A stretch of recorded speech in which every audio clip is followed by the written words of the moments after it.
Starý Smokovec leží v centrálnej časti Vysokých Tatier a je jedným z hlavných tatranských centier. Má výbornú polohu a je vhodný ako východiskový bod na turistické výlety. Nájdete tu niekoľko reštaurácií rôzneho druhu, kaviarne, cukrárne, obchody, poštu, banky, kostoly, lekára či kaderníctvo. V Starom Smokovci je križovatka Tatranskej železnice a idú odtiaľ električky smerom na Poprad, Tatranskú Lomnicu i na Štrbské pleso. V Starom Smokovci je tiež k dispozícii niekoľko parkovísk pre motoristov. Skôr ako sa vydáme na potulky osadov Starý Smokovec, tak si povieme, že je jednou zo 4 osád v časti Smokovce. Pozostávajú zo 4 osád: Starý Smokovec, Nový Smokovec, Horný Smokovec a Dolný Smokovec. Tie sú jedny z najrušnejších osád mesta Vysoké Tatry. Tešia sa veľkému záujmu zo strany návštevníkov, či už v lete alebo v zime. Starý Smokovec je najstaršou tatranskou osadou a administratívne centrum Vysokých Tatier. Sídli tu mestský úrad, sú tu hotely, požičovne, cestovné kancelárie. Je situovaná na križovatke cesty Slobody s cestou od Popradu, medzi Novým Smokovcom a Horným Smokovcom. Nový Smokovec je strediskom kúpeľnej liečby, v Hornom Smokovci sa nachádza rad penziónov a ozdravovný a Dolný Smokovec je najväčším tatranským strediskom detskej liečby horných dýchacích ciest. My sa v tomto videu prejdeme z dôvodu zlého počasia iba po časti Starého Smokovca a blízkeho okolia.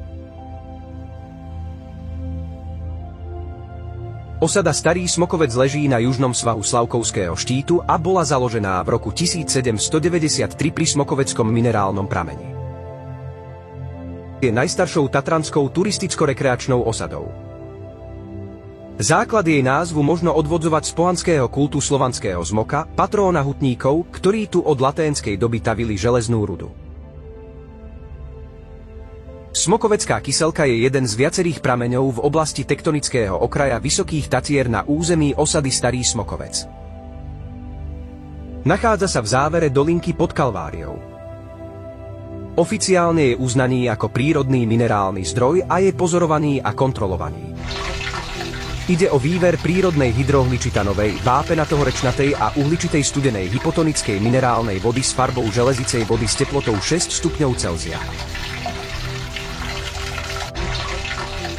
Bol známy v širokom okolí a opisovaný v literatúre už odávna a v 18. storočí sa stal hlavným lokalizačným faktorom pre koncentráciu poľovníckych a podobných objektov a neskôr klimaticko-vodoliečebných zariadení.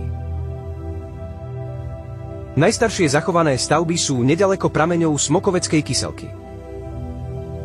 Je to švajčiarsky dom a Villa Flora. Pozoruhodná je aj drevená kaplnka, neogotický kostol nepoškvrneného počatia Panny Márie. Je architektonickou dominantou Starého Smokovca z prelomu 19. a 20. storočia od známeho tatranského staviteľa Gedeona Majulkeho. Postavili ho v roku 1888 vo vysokohorskom alpskom štýle. Veriacich možno zaujme fakt, že v roku 1995 tento kostolík navštívil pápež Ján Pavol II. Stavba, ktorá zaujme bohato vyrezávanými a zdobenými štíty, dokonale ladí s okolitým prostredím a považuje sa za jednu z vôbec najkrajších kultúrnych pamiatok vo Vysokých Tatrách. Architektonicky veľmi pozoruhodnou je tiež budova bývalého sanatória doktora Zontága od architekta Milana Michala Harminca pri zastávke Tatranskej elektrickej železnice Nový Smokovec, v ktorej sa stretáva monumentálne historizujúco stvárnená severná fasáda s modernou puristickou jednoduchosťou južného priečelia s terasami. V Starom Smokovci nájdete aj zábavnú galériu optických ilúzií Triklendiu. Nachádza sa v nej 24 atrakcií. Tie vyzerajú, ako by naozaj existovali, no v skutočnosti ide o dvojrozmerné kresby, ktoré zajmú deti aj dospelých. Prehliadka galérie trvá maximálne hodinu, avšak nezabudnite na povinnú rezerváciu. Osada Starý Smokovec je vhodným východiskom pre kratšie a celodenné túry. Z informačných panelov náučného chodníka, ktorých je na trase 7, sa dozviete množstvo informácií o Starom Smokovci a okolí.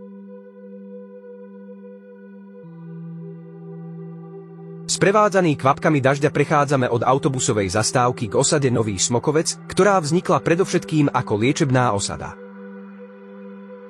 Prvou sakrálnou pamiatkou na území Nového Smokovca je farský kostol svätého Petra a Pavla. Jeho výstavba sa začala 12. júla 1997 a trvala 5 rokov. V susedstve farského kostola sa nachádza evanjelický kostol, ktorý bol postavený v roku 1887. Hlavným iniciátorom jeho stavby bol doktor Zontag, no štedrými darmi prispeli aj viacerí jednotlivci obce a evanjelické zbory. Projektantom a staviteľom kostola v neorománskom štýle s gotickými prvkami bol Gedeon Majúke. V lete môžu deti aj dospelí obdivovať krásy prírody vrátane ľadových plies, hôr a horskej fauny a flóry. Pre menej náročných turistov je k dispozícii Rainerová chata alebo Zamkovského chata. Dúfajme, že vzhliadnutím tohto videa sa vám otvorili oči a vyriešili ste si tým tip na budúcoročnú dovolenku či pobyt s deťmi. Množstvo zaujímavostí v Starom Smokovci a jej blízkom okolí vám ponúkajú zážitky, na ktoré budete ešte dlho spomínať.